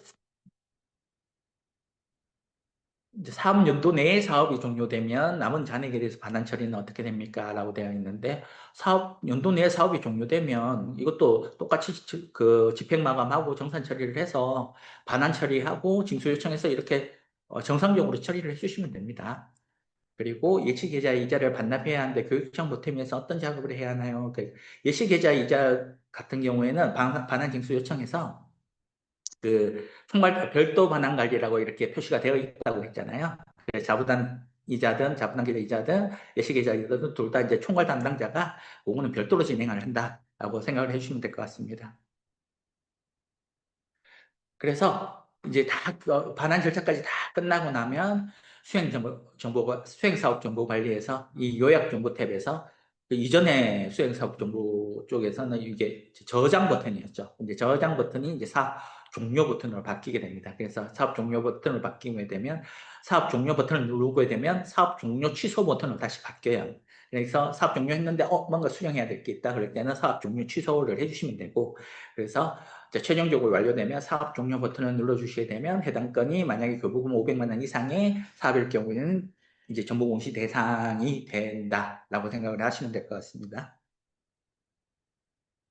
네, 이렇게 해서 이제 정산하고 반환하는 절차까지 설명을 드렸고요. 이제 마지막으로 이제 정보공시에 대해서 말씀을 드리겠습니다. 정보공시 같은 경우에는 아까 앞에서 그 법제도 관리에서 그 선생님께서 충분하게 설명을 드려서 뭐 제가 뭐 구체적으로 이 관련 법령에 의해서 어떻다 뭐 이런 부분들은 뭐 굳이 설명을 안 드려도 될 것 같고요. 근데 중요한 거는 500만 원 이상은 무조건 교부받은 금액이 500만 원 이상의 사업은 무조건 정보고시 대상이 되는데 그 500만 원이라는 거는 사업의 수와 상관없이 사업 개수와 상관없이 내가 받은 금액이 500만 원 이상이면 무조건 정보공시 대상이 된다라는 것이고요. 그리고 이제 그 해당 건을 그 3억 이상 같은 경우에는 이제 3억 이상 같은 경우에는 이제 검증 결과 외부 기관으로부터 검증 결과를 받잖아요. 검증 결과 받는 거는 그거 3억 이상이라는 거는 해당 사업 한 건이 3억 이상을 이야기를 하는 겁니다. 해당 사업 한 건이 3억 이상일 때 검증 결과를 받아야 되는 거고, 그리고 이제 최종적으로 회계 검사 보고서 받는 부분은 총액이 10억 이상이잖아요. 그거는 아까 500만 원 이상과 마찬가지로 총 내가 올해 교부받은 금액이 총 10억 이상이면 뭐 하나의 금액이 10억이 안 되더라도 총 받은 금액이 10억 이상이면 다 제출을 해야 된다. 그것만 좀 이렇게 정확하게 알고 계시면 될 것 같아요. 그리고 이제 정보공시 같은 경우에는 반드시 4개월 이내에 하게 돼 있거든요. 그래서 2025년에 교부받은 금액에 대해서는 반드시 2026년 4월 말까지, 4월 30일까지 반드시 정보공시로 이제 정보공시 대상으로 선정을 해서 개시까지 진행을 해야 된다라고 생각을 해주시면 됩니다. 그래서 요거 잠깐 말씀드리면 2025년 12월 말에 끝나는 건 당연히 2025년 회계연도 정보공시 대상 여부겠죠. 이건 다 4월 30일, 2026년 4월 30일까지 일체를 개시해야 되고요. 그리고 2026년 2월 말까지인 사업기간이 2월 말까지인 것들도 2025년 회계연도 정보공시 대상 여부에 속합니다. 왜냐하면 그 실적 보고서 작성 제출하는 게 2개월 안에 사업이 끝나고 2개월 안에 하게끔 되어 있잖아요. 그렇기 때문에 2개월 안에 해야 되면 4월 말까지 실적 보고서 제출하고 다 해야 되기 때문에 정보 공시까지 마무리를 반드시 해야 된다라고 생각을 해주시면 될 것 같아요.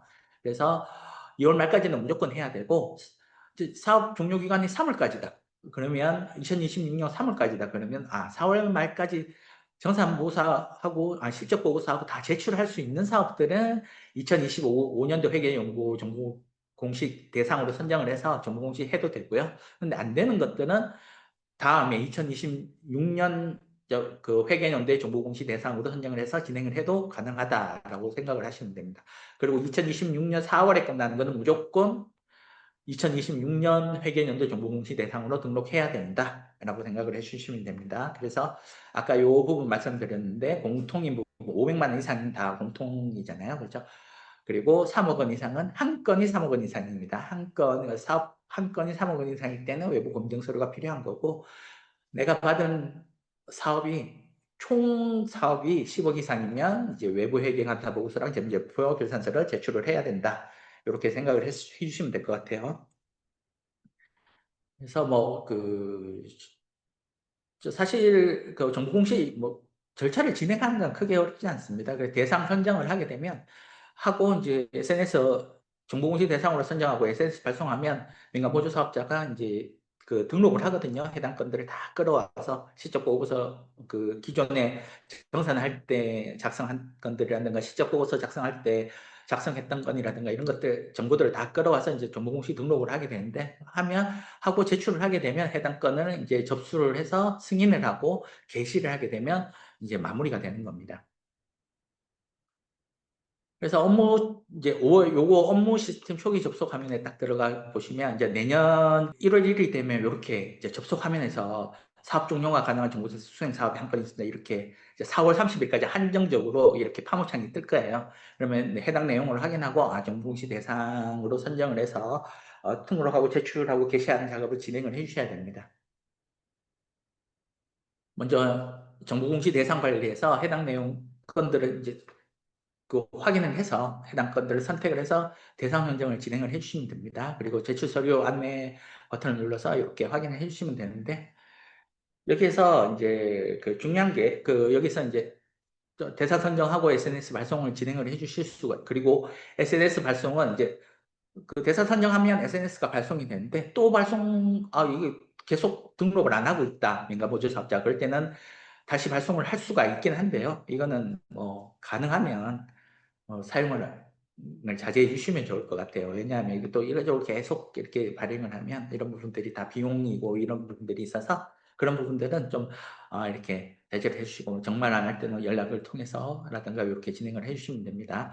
그리고 지금 이제 아마 배포가 돼서 여기 보면 그 화면에 여기 불성실 공시라고 해서 이렇게 이제 별도 화면, 그러니까 버튼이 이렇게 떠 있을 것 같아요. 그죠? 선생님들께서 이렇게 보면 불성실 공시라고 해서 해당 그 버튼이 보이실 텐데, 그거는 이제 그 추후 지금 12월 달 교육에는 제가 설명을 드릴 텐데 올해 교육에는 제가 반영은 안 되는데 잠깐 설명을 드리면 불성실 공시라든가 부정수급했던 거라든가 이런 것들을 기존에는 우리 교육청 담당자 선생님들께서 엑셀로 해가지고 그것들을 다 교육부에 취합해서 교육부에 제출하고 이렇게 해서 그 수행 배제시키고 이런 절차를 이런 식으로 진행을 했잖아요.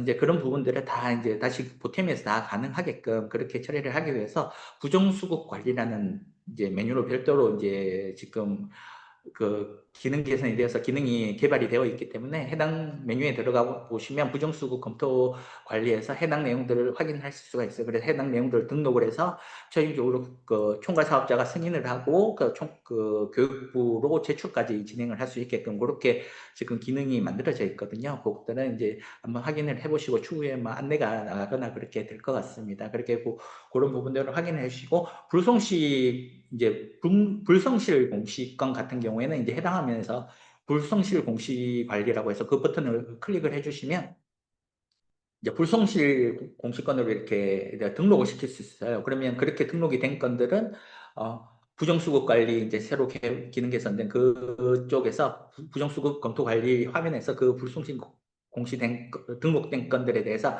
거기서 조회가 되거든요. 이제 그 건들에 대해서 수익 배제를 뭐 등록을 하고 이런 절차들을 진행을 할 수 있게끔 그렇게 처리가 되어 있다라고 생각을 해주시면 될 것 같습니다.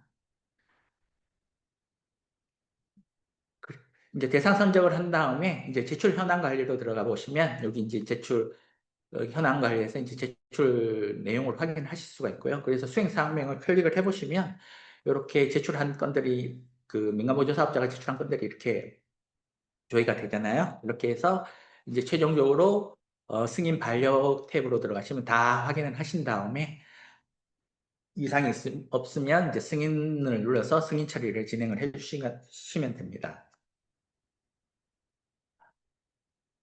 그래서 아까 말씀드렸다시피 500만 원 이상 내가 올해 받았던 금액 500만 원 이상 모든 사업을 합쳐서 500만 원 이상 교부받은 금액이 500만 원 이상이다. 자부담 금액은 포함이 안 됩니다. 내가 교부받은 금액이 500만 원 이상이다. 그러면 작성 대상 여부가 여기 전부 다 대상으로 되어 있을 테고요. 그리고 그 중에 한 건이 3억은 내가 해당 사업 한 건은 뭐 사업비가 3억 이상이 넘는다. 이랬을 때는 여기 검증 정산보고서 검증 결과 부분이 이제 대상, 그리고 아까 500만 원 이상 같은 경우 여기 비대상으로 되어 있겠죠. 그죠? 그리고 회계감사 보고서도 비대상으로 되어 있고, 그렇게 되어 있을 텐데, 그리고 뭐 15 이상이면 또 거기에 맞게끔 이렇게 대상 여부가 대상, 비대상으로 이렇게 나눠져 이렇게 있습니다. 그래서 대상이라고 되어 있는 그 건들에 대해서는 다 작성 완료가 되어야 이제 승인이 가능하다라고 생각해 주시면 될 것 같아요. 그래서 이제 그 승인을 하고 나면 해당 건에서 최종적으로 해당 건 선택한 다음 이제 게시 처리를 해서 게시를 진행하게 됩니다. 게시를 하게 되면 이렇게 이제 포털에서 정보 공시 화면에서 이렇게 이제 공시가 돼서 누구든지 일반인들도 다 확인을 하실 수 있는 그런 상황 그렇게 됩니다. 그래서 일반적으로 공개가 되기 때문에 그렇게 진행이 된다라고 생각을 해주시면 되고요. 그리고 이제 모바일로도 해보시면 모바일 화면 막 쫙 늘려야 되고 뭐 그렇지 않게 이렇게 최적화돼서 이렇게 조회도 모바일 웹으로도 이제 조회가 가능하다라고 생각해 주시면 될 것 같습니다. 그리고 정보공시 등록 업무 대행인데 이 정보공시 등록 업무 대행을 하는 경우가 많은지 모르겠는데 IT 취약계층이라든가 뭐 소액 IT 그런 경우에는 이제 제3자 위임장하고 뭐 3자 제공 동의서라든가 이런 것들 제출을 받아서 또 이제 교육청 그 사업 담당자 선생님들이 등록 하나하나 다 해서 이 정보 공시 정보를 생성을 해줘야 돼. 생성을 해주는 기능이거든요. 그래서 정보공시 등록 업무 대행에서는 신규 작성 버튼 눌러서 이제 일일이 하나하나 공모사명이나 이런 것들을 등록을 해주시고 그리고 이제 교부 신청을 하는가 이런 부분들을 다 작성을 하신 다음에 어, 다 작성하신 다음에 게시를 해주시면 됩니다. 그럼 게시를 하게 되면 정보공시 등록 업무 대행을 통해서 등록한 건들도 다 정보공시 그 포털의 정보공시에서 확인이 가능하다라고 생각을 해주시면 될 것 같습니다. 그래서 정보공시 업무도 의무적으로 해야 하나요? 예, 당연히 해야 됩니다. 내가 올해 받은 총액이, 사업비, 뭐 모든 사업 통틀어서 받은 교부 총액이 500만 원 이상인 경우에는 반드시 정보공시를 해야 되고, 민간보조사업자는 저 4월 말 안에 개시가 될 수 있게끔 그렇게 진행을 해야 됩니다.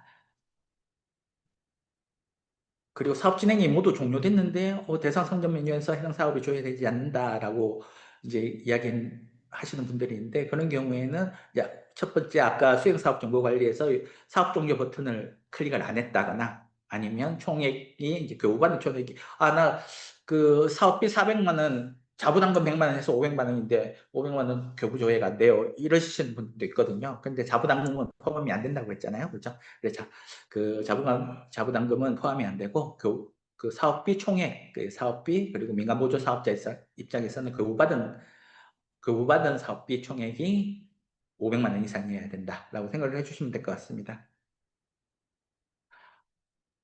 예, 지금까지 이제 시스템 관련해서 저 교육을 드렸는데요. 이제 교육청 부템이 시도교육청 사용자 교육을 마치도록 하겠습니다. 감사합니다.